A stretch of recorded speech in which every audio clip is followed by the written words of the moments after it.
The bride stood there, surrounded by flowers and guests, yet an emptiness weighed on the atmosphere. Her gown shimmered under the soft glow of the lights, her veil trembling as though it carried the weight of every unanswered question in her heart.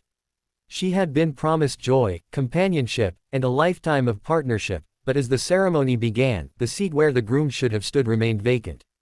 Whispered murmurs rippled through the crowd, eyes filled with pity and curiosity pressing against her soul. She clenched her bouquet tightly, her heart pounding, wondering if this was how her story would end, abandoned at the altar, with nothing but silence to bear witness to her shattered dream. Minutes stretched into hours, and most of the guests began to drift away. The hall that once echoed with laughter now carried only the faint footsteps of those leaving, reluctant to watch her heartbreak any longer. She stood frozen, refusing to cry, refusing to let her pain be entertainment for anyone else. Her hands shook, her lips trembled, but her spirit, though bruised, did not break. In her heart, she still prayed for a sign, for something to remind her that she was not forgotten, not destined to walk through life unnoticed. As she lowered her bouquet to the floor and turned toward the empty doorway, a small hand tugged at her dress. Startled, she looked down to see a little girl, no more than 7 years old, her hair tied into soft braids, her eyes glistening like pools of unspoken wisdom. The girl looked up at her, innocent yet certain, and whispered words that cut through the silence more powerfully than any sermon ever could. "I picked you for my daddy." The bride's breath caught. She knelt down, confusion and tenderness flooding her heart. "What do you mean, sweetheart?" she asked softly. The little girl smiled, her tiny fingers brushing against the lace of the gown. "I asked God for a daddy. I prayed and prayed, and he showed me you. You're the one I chose. You're the one who will make my daddy smile again." Tears welled up in the bride's eyes. For a moment, her pain faded, replaced by the innocence of a child's unwavering faith. Just then, footsteps echoed in the distance. A man appeared at the back of the hall, holding his breath as if he had run to catch something before it was too late. His eyes locked on the bride, but then they fell on the little girl at her side. She ran to him, her laughter filling the emptiness that once suffocated the room. "Daddy, I found her," she cried, tugging his hand and pulling him toward the stunned bride. He stopped just inches away, his chest rising and falling, his eyes carrying both the grief of loss and the fragile hope of beginning again. The bride searched his face, her mind tangled in disbelief, her heart beating with something she couldn't name. The little girl, sandwiched between them, beamed with pride, as though she had just completed the most important task of her life. The silence was no longer empty, it was alive, pulsing with possibility. The bride realized that what she thought was the end was only the beginning. Not the story she expected, but perhaps the story written for her all along, a story not of abandonment, but of being chosen, not just by a man, but by the innocent heart of a child who believed in something greater than despair. The hall, once a place of sorrow, now carried the spark of destiny. And in that moment, the bride no longer stood alone. She was seen, she was wanted, she was chosen. The bride stood trembling in her gown, her bouquet of white roses wilting in her hands as if they, too, had grown weary of waiting. The clock ticked loudly against the walls of the decorated hall, every second reminding her that no one was coming. She felt her throat tighten, her chest constrict, as though the very air was mocking her. She could hear whispers behind her, pity seeping into every glance, and the hollow echo of footsteps leaving. What began as a joyous occasion had transformed into a silent battlefield where her dreams lay wounded. Her heart replayed every moment leading up to this day, the excitement of finding the dress, the nervous laughter as her friends teased her during fittings, the sleepless nights where she whispered prayers that her marriage would bring her safety, stability, and love. She had believed in promises made, in the vows that were supposed to be uttered, but as the groom's absence grew undeniable, so did the crushing reality that she had been left to stand before the world with nothing but disappointment. She could not cry. She refused to cry. Her tears belonged to her and no one else. Slowly she lowered the bouquet, her arms growing weak, and stared at the grand doors of the hall. They had remained unopened for far too long. Each time she glanced at them, a flicker of hope ignited in her chest only to be extinguished by their stubborn silence. She wanted to scream, to demand an explanation, to beg the universe for mercy, but her voice was trapped in the prison of her despair. As more guests left, the hall dimmed. The laughter, the chatter, the anticipation, all of it had evaporated. The scent of roses hung heavily in the air, clashing with the bitterness that settled into her spirit. She wondered if she had been foolish to believe in love, if she had asked too much from life. Yet, even in her heartbreak, she stood tall, her posture unbroken, because deep within her was a strength that refused to be erased by rejection. Then, as though the universe had grown tired of her suffering, she felt a gentle tug at her dress. She gasped and turned, expecting perhaps another sympathetic face. Instead, she looked down into the eyes of a little girl. No taller than her waist, the child's hair was tied into neat braids, her cheeks rosy with a natural innocence that softened even the harshest gaze. Those eyes, wide and unflinching, seemed to pierce through the layers of the bride's pain, reaching something deeper than any adult words of comfort ever could. The bride blinked, startled. "Sweetheart, are you lost?" she asked, her voice trembling, unsure why a child had wandered into her heartbreak. The little girl shook her head firmly, her lips curling into a small smile. Then she leaned closer, her voice dropping into a whisper so delicate yet powerful it seemed to echo against the walls. "I picked you for my daddy." The bride froze. The words fell on her ears like a secret melody, foreign yet familiar, impossible yet undeniable. She dropped to her knees, her gown spilling across the floor like a river of silk. She searched the child's face, looking for meaning, for clarity. What did you say?" she asked softly, her voice barely audible. The girl smiled wider, her tiny fingers brushing against the lace of the gown. "I prayed for a daddy," she said with conviction. "I asked God to send me one. And he showed me you. You're the one. You're the one who will make my daddy smile again." The bride's heart stuttered, overwhelmed by the purity of the child's faith. She wanted to speak, to ask more, but her words were stolen by the tide of emotions crashing inside her. She did not understand, yet somehow, she felt the weight of destiny in that small whisper. Before she could respond, a sound broke the silence, the hurried thud of footsteps echoing against the marble floor. She looked up and saw a man standing at the far end of the hall. His figure was tall but burdened, his shoulders slumped under invisible weights. His eyes scanned the room and stopped when they landed on the child kneeling beside her. For a moment, time stood still. The little girl jumped to her feet, her braids bouncing as she ran toward him. "Daddy!" she shouted with joy that filled the hollow hall. She threw her arms around his waist, her laughter cutting through the despair like sunlight through storm clouds. The man bent down, holding his daughter tightly, his face pressed into her hair as though she were his anchor in a turbulent sea. When he lifted his gaze, his eyes met the bride's. For an instant, everything else faded, the flowers, the empty seats, the humiliation, and only the intensity of his stare remained. His eyes carried sorrow, loss, but also something fragile, something unspoken that mirrored her own longing. The little girl tugged at his hand and pulled him closer. "Daddy, this is her," she said with excitement. "This is the one I told you about. I picked her. She's the one." The bride's breath caught, her chest rising and falling as confusion tangled with hope. She wanted to ask who he was, why his daughter had chosen her, what twist of fate had brought them into her broken story. Yet the words stuck in her throat, because deep within, she already felt the stirrings of an answer. The man took a step closer, his hand still clasped in his daughter's. His voice was low, gravelly, shaped by grief but steady. I'm sorry for intruding," he said. "My daughter, she doesn't always understand boundaries. But she has this faith, this way of seeing the world that I don't. She said she needed to find someone special." The little girl interjected, her voice stubborn and unwavering. "Not someone, Daddy. Her. I asked God, and he said her." The man looked down at his daughter, then back at the bride. His eyes softened, his jaw clenched, as though he was fighting emotions he could not name. The bride, still kneeling, felt her own tears spill, not of humiliation now, but of something more profound, something that transcended logic. The silence between them was heavy, but not empty. It pulsed with the possibility of new beginnings, of lives intersecting not by chance, but by design. She realized that the pain she had endured, the abandonment, the loneliness, the broken promises, had led her here, to this moment where she was no longer a victim of rejection but the recipient of a child's unwavering choice. The man stepped forward, his daughter still clinging to him, her smile wide and unshakable. "I don't know why she chose you," he said quietly, his eyes locked on hers. "But I know my daughter doesn't give her heart easily. If she believes you're meant to be in our lives, then I have to listen." The bride's lips parted, but no words came. Her voice was drowned by the thunder of her heart. All she could do was gaze at them, the man with sorrow etched into his features, the little girl glowing with unshakable faith, and feel that something bigger than herself had just unfolded.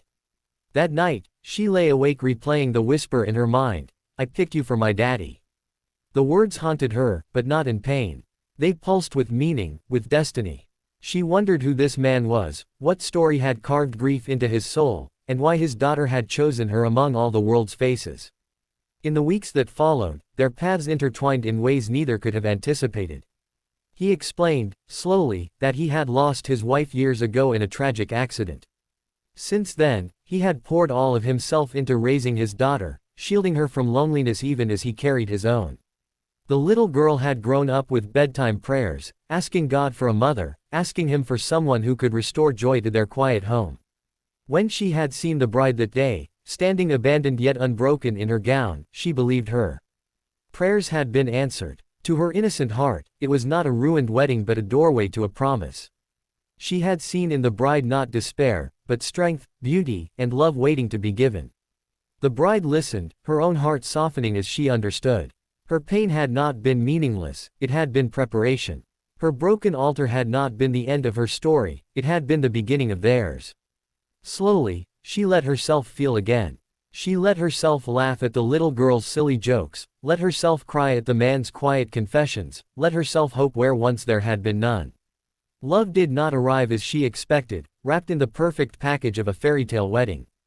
It came instead as a whisper from a child who believed in miracles, as the hand of a man scarred by loss but willing to try again, as a home built not on perfection but on second chances. And in the quiet moments, when she tucked the little girl into bed and felt the man's steady gaze watching her with gratitude too deep for words, she knew the truth. She had not been abandoned. She had been chosen, not just by a man, but by a daughter who had faith enough for them all. The days after the wedding that never was passed slowly, like shadows stretching endlessly across her heart. The bride, whose name was Lena, found herself caught between shame and silence. She replayed the moment over and over, the unopened doors, the pitiful looks, the whispers of the guests, and each time, she wondered if she had been foolish to believe in promises that had no foundation. But then, like a flame in the dark, she remembered the little girl's whisper, words that would not leave her no matter how hard she tried to push them away, "I picked you for my daddy." She had thought at first that it was a child's game, an innocent imagination born out of longing. But as the hours turned into days, and as the memory of those wide, unwavering eyes refused to fade, she began to feel that perhaps it had been more than a coincidence. Children, after all, had a way of seeing the world without the filters of doubt and fear. They spoke from a place of purity, where faith was not something taught but something lived. Lena went about her routine in the quiet aftermath. She folded away the dress, carefully placing it in a box though part of her wanted to throw it away. She took the wilting bouquet and pressed a few flowers in a book, unsure why she could not discard them. Her days were filled with silence, her phone no longer buzzing with congratulations, but instead with apologies and half-hearted reassurances from friends who had already moved on with their lives. And then one evening, as she sat by the window watching the sunset, there was a knock at her door. She hesitated, her heart skipping.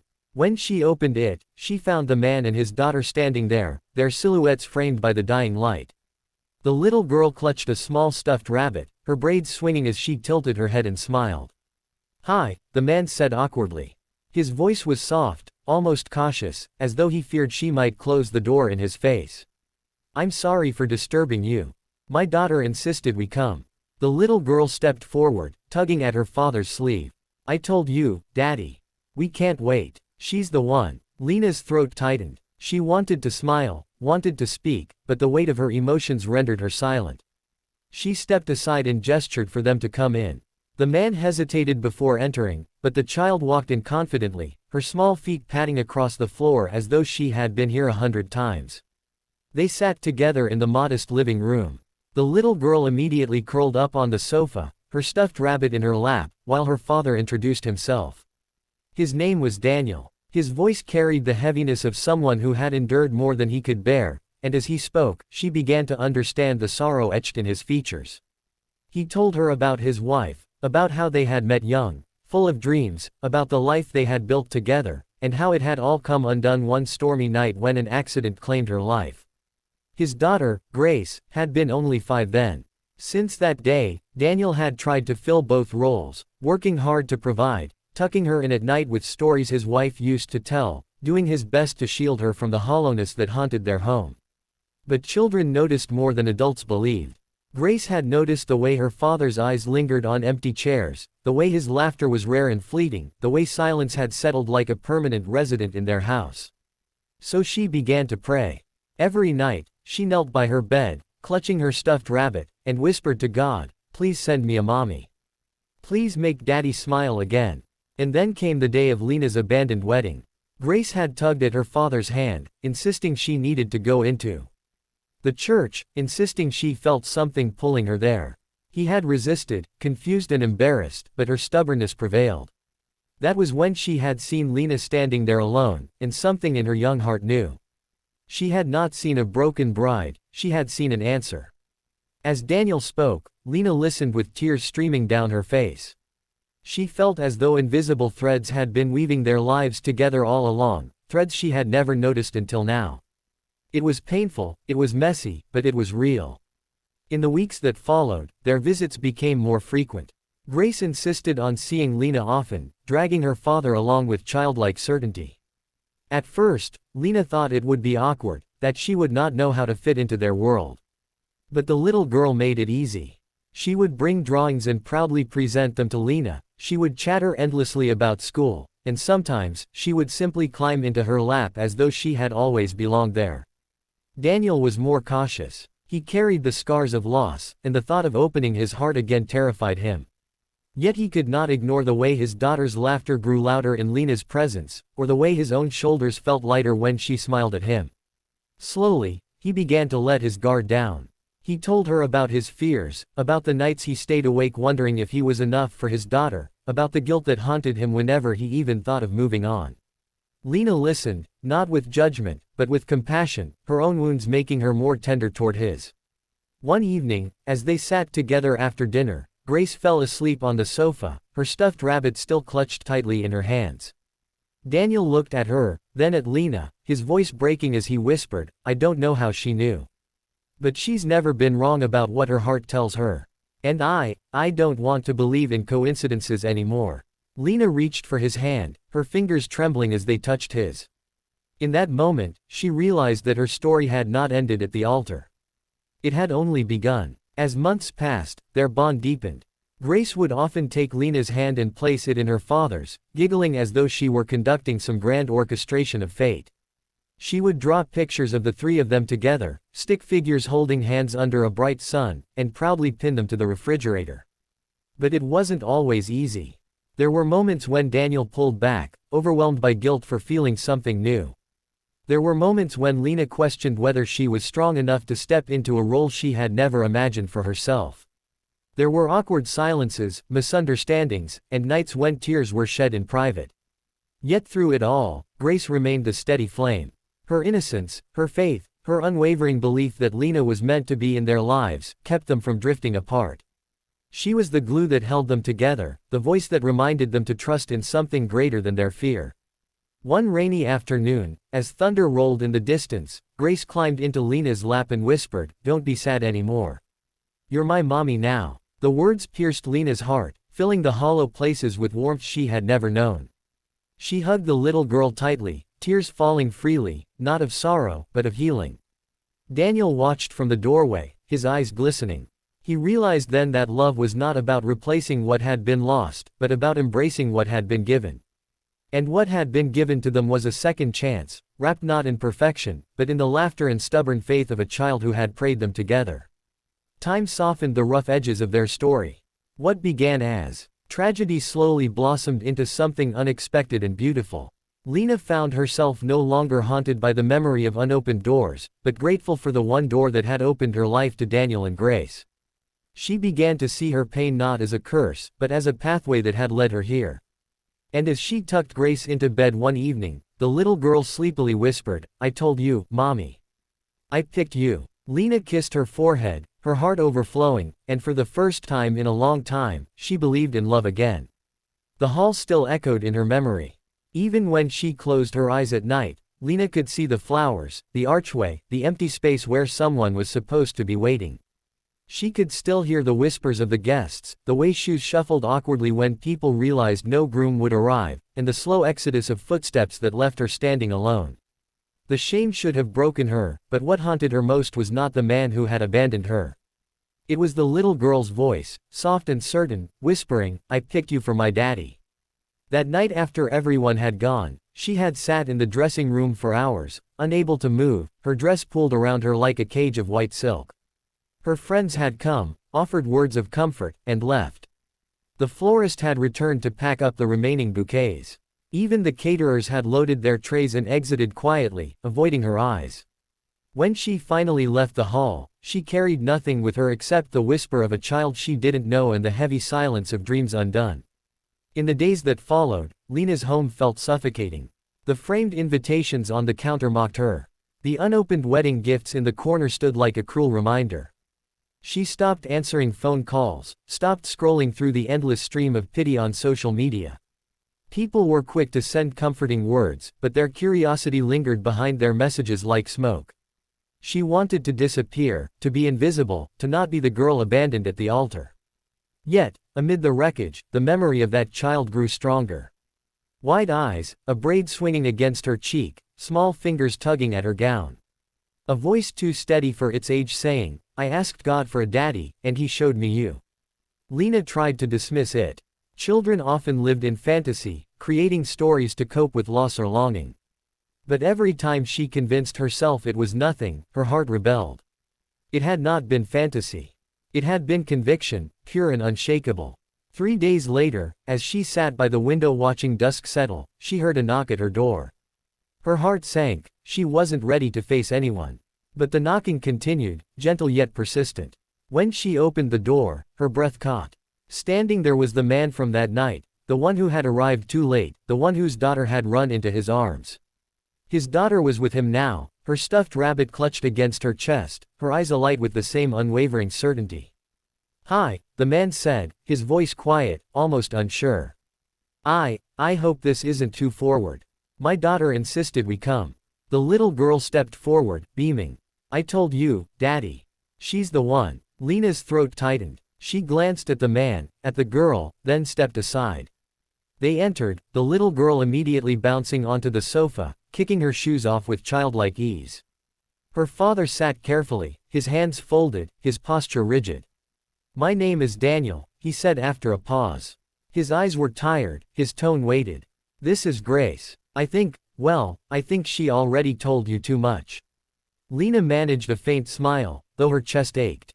"She's very convincing." Daniel sighed, glancing at his daughter, who was now arranging her stuffed rabbit on the couch as though it were a guest at a tea party. "She doesn't forget prayers," he said softly. "Every night she prays for things, and when she believes she has an answer, she won't let go. For months she's been praying for," his voice faltered. He looked at the floor. "For someone to make me smile again. For someone to love her. For someone to be her mother." Grace looked up suddenly, her eyes shining. "And God showed me you. You were standing there, and I just knew. Mommy didn't come back from heaven, but God gave me you." The words struck Lena like an arrow. Tears pressed against her eyes, but she held them back. "Grace," she whispered, "I'm not sure I can be what you think I am." "Yes, you can," the girl replied quickly, without hesitation. "Because I picked you. And Daddy listens to me." She folded her arms proudly. Daniel gave a soft laugh, the sound broken but real. "She's bossier than me," he admitted. Then he looked at Lena, his expression sobering. "I lost my wife 3 years ago. Since then, I've been surviving. Nothing more. I've tried to give Grace everything, but children see what we hide. She knows I'm not whole." Lena's heart ached for him. She wanted to reach across the table, to comfort him, but she remained still, unsure. "I'm sorry," she said quietly. He nodded. "Don't be. Everyone is sorry. That doesn't change it. But Grace believes you're different. That somehow you're part of our story. And as crazy as it sounds, I can't ignore the way she looks at you." Grace had climbed onto Lena's lap by then, settling as though it were the most natural thing in the world. She leaned her head against Lena's chest, her small body warm and fragile. "See, Daddy. She's ours now." For the first time in days, Lena's tears fell. Not for her broken wedding, not for her humiliation, but for the strange, undeniable sense of belonging she felt in that child's embrace.